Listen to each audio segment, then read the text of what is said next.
Sales वाले का interview कैसे लें?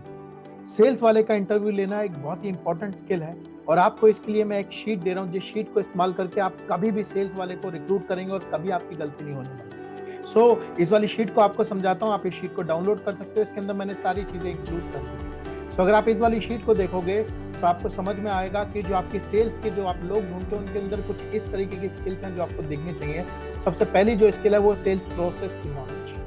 आप जिस सेल्स वाले आदमी को हायर करने की कोशिश कर रहे हो उसके बाद सेल्स प्रोसेस की नॉलेज होनी चाहिए। सेकंड, कस्टमर रिक्वायरमेंट गैदरिंग की नॉलेज उसे होनी चाहिए कि कस्टमर से रिक्वायरमेंट सही से समझना, क्योंकि अगर उसने रिक्वायरमेंट सही से नहीं समझी तो वो सॉल्यूशन भी सही नहीं दे पाता। जो तीसरी स्किल आप ढूंढ रहे होते हो वो होती है कि जो कस्टमर की रिक्वायरमेंट है उसके बेसिस पे कस्टमर को सेटिस्फाई करना और उसे सॉल्यूशन या प्रपोजल देना। ये तीसरी स्किल है। जो चौथी स्किल है वो है कस्टमर के ऑब्जेक्शंस के बारे में उसे पता होना चाहिए, क्योंकि ये वो जगह होती है जहाँ पे सेल रुकती है। उसके बाद आपके कस्टमर ऑब्जेक्शन में 3 इंपॉर्टेंट ऑब्जेक्शंस होते हैं जो किसी भी सेल्स वाले को पूरी तरीके से रटे हुए होने चाहिए और पता होने चाहिए।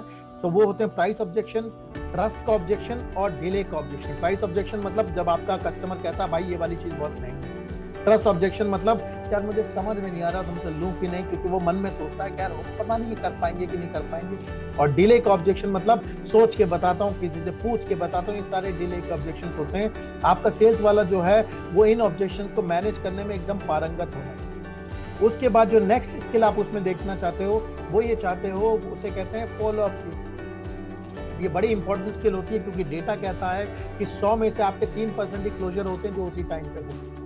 बाकी के जो आपके नेक्स्ट 30% के क्लोजर होते हैं वो फॉलो अप के बाद होते हैं। तो अगर आपके सेल्स के आदमी में फॉलो अप की तगड़ी स्किल नहीं है तो ये वाला काम आपका नहीं होगा और सेल्स बढ़िया नहीं है। उसके बाद जो नवी स्किल होती है जो आप उसमें ढूंढते हो सेल्स वाले में, वो होती है मोटिवेट और परसुएट करने की स्किल। क्योंकि कस्टमर कई बार फंस जाता है, वो आपको बताता नहीं है। तो यहाँ पे एक ऐसा सेल्समैन चाहिए होता है जो कस्टमर को परसुएट कर सके, थोड़ा सा पुश कर सके, उसके मोटिवेशन के पॉइंट्स को समझ सके और उससे सेल निकाल सके। और उसके बाद नंबर 10 पे आपको मिलेगा सेल्स डे की प्लानिंग। ये बहुत ही ऑर्गेनाइज सेल्समैन होते हैं जो ये वाला काम करते हैं। उन्हें अपने सेल्स डे को प्लान करना आना चाहिए।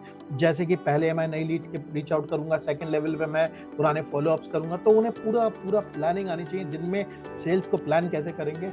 नेक्स्ट जो स्किल आप ढूंढ रहे हो वो है सेल्स रिपोर्टिंग की स्किल। मतलब उसे पता होना चाहिए कि सेल्स की रिपोर्ट कैसे भेजी जा सकती है, क्या रिपोर्ट का स्ट्रक्चर होता है। लास्ट में सेल्स के सीआरएम टूल्स की नॉलेज उन्हें होनी चाहिए, क्योंकि जो सीआरएम के टूल्स हैं उसी में पूरा डेटा स्टोर होता है और हर लीड का हिसाब उसी के अंदर होता है। आप देखेंगे ये आपकी स्किल्स है जो मैंने यहाँ पे डाली है।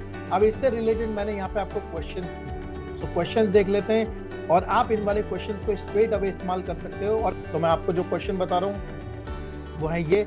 जैसे आपने सेल्स प्रोसेस की नॉलेज के बारे में जब बात करी तो आप ये पूछोगे अच्छा यार मुझे बताओ थोड़ा सा, take me through your entire sales process. का मतलब भाई मुझे ये समझाओ कि तुम्हारी पुरानी कंपनी में सेल्स प्रोसेस कैसे काम करता है। यहाँ पे आप देखेंगे, अगर इस शीट में यहाँ पे जाएंगे तो मैंने आपको यहाँ पे, अगर अपना माउस रखोगे तो आपको यहाँ पे कमेंट्स दिखेंगे इसके राइट आंसर क्या है। आप या आपकी टीम में से कोई भी आदमी इस वाली चीज को क्वेश्चन पूछ सकता है, उसे पता होगा इसका राइट आंसर क्या है। तीसरे लेवल पे आपको यहाँ पे जो चीज मिलेगी वो मिलेगा आपको यहाँ पे नाम। यानी कि आप जिस आदमी का इंटरव्यू ले रहे हो, जरूरी नहीं आप एक ही आदमी का इंटरव्यू लो, हो सकता है आप मल्टीपल लोगों के इंटरव्यू ले रहे हो, तो वहां पे आप नाम बदल सकते हो। जैसे आपने यहाँ पे नाम डाल लिया सुमित, यहाँ पे नाम डाल लिया ऋषि। ये वो लोग हैं जिनका आप इंटरव्यू ले रहे हो और हर आदमी को आप रेट करोगे। तो जैसे मान लीजिए आपने मुझसे पूछा कि अच्छा सुमित जी बताओ आपकी सेल्स का प्रोसेस कैसा होता था पुरानी कंपनी में। तो मैंने आपको बताया भाई सर हमारे सेल्स के प्रोसेस में पहले हम कस्टमर की रिक्वायरमेंट को समझते थे, उसके बाद उसके हिसाब से प्रपोजल देते थे, उसके बाद उसके प्राइस के ऑब्जेक्शन आते थे, ट्रस्ट के ऑब्जेक्शन आते थे, हम उसको मैनेज करते थे। उसके बाद वो वाली लीड में अपने सिस्टम में डालता था, उसके बाद मैं फॉलोअप करता। तो आपको समझ में आ जाएगा कि हाँ यार इसे सेल्स का प्रोसेस पता है। तो आप मुझे 9/10 नंबर इसमें दे दोगे। तो 10 में आपको रेटिंग करनी है। 9/10 का मतलब ये वाली चीज उसे बहुत जबरदस्त तरीके से आती है और 2/10 का मतलब ये वाली चीज उसे नहीं आती, ये स्किल उसके पास नहीं है। इसी तरीके से आपको हर स्किल को उससे पूछते चले जाना है कि यार मुझे अब ये वाली चीज बताओ, तुम कस्टमर की रिक्वायरमेंट कैसे गैदर करते थे, तुम कस्टमरों से क्या क्वेश्चन पूछते थे ये वाली चीज समझने के लिए कि तुम्हें उसकी रिक्वायरमेंट समझ में आ जाए। तो आप इस वाली चीज पे रेट करोगे। तीसरे लेवल पे जो आपका क्वेश्चन है वो ये है कि यार अब मुझे बताओ जब तुम्हें रिक्वायरमेंट समझ में आ जाती थी तो तुम कस्टमर के लिए सॉल्यूशन कैसे बताते थे, कैसे तुम दिमाग में सोचते थे इस वाली चीज की। उसके बाद कस्टमर ऑब्जेक्शन के लिए आप उससे ये वाली चीज पूछोगे यार मुझे तुम अपने कस्टमरों के टॉप 3 ऑब्जेक्शन बता दो। यहाँ पे आपका जो सेल्स वाला है उसे अपने जो उसने असली में सेल कर रखी होगी, तो वो आपको अपने 3 ऑब्जेक्शन बताएगा टॉप के, जिसकी वजह से उसकी सेल रुकती थी। ये क्वेश्चन बहुत जरूरी है।